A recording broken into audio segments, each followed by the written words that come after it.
Pahalgam false flag operation के बाद भारत के अंदर से मोदी हुकूमत के खिलाफ आवाजें बुलंद हो गई हैं। आम आदमी पार्टी के रहनुमा ने पहलगाम वाक़े से मुतालिक भारतीय हुकूमत के फैसलों पर शदीद तनकीद की और कहा कि इस तमाम सूरत हाल का नुकसान सिर्फ भारत को हो रहा है। सवाल ये भी उठाया कि लाइन ऑफ कंट्रोल के इलाके से 200 किलोमीटर अंदर सख्त सिक्योरिटी के बावजूद ये मुसल्लह अफराद दाखिल कैसे हुए और फिर कार्रवाई करके कैसे गायब हुए। ऐसे ही पाकिस्तान के ऊपर कोई कार्रवाई नहीं की। आपने ऐसे ऐसे काम कर दिए, ट्रेड बंद कर दिया, ये बंद कर दिया, वो बंद कर दिया, जिससे ज्यादा नुकसान भारत का ही होगा। एयर स्पेस बंद कर दिया पाकिस्तान ने आपका, उससे भी नुकसान भारत का ही होगा।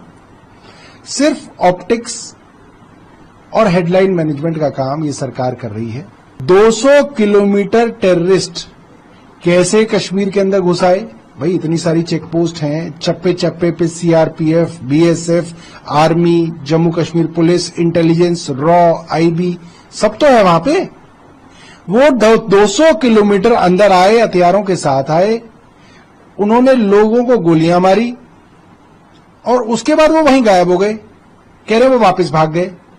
अरे कोई मजाक हो रहा है क्या?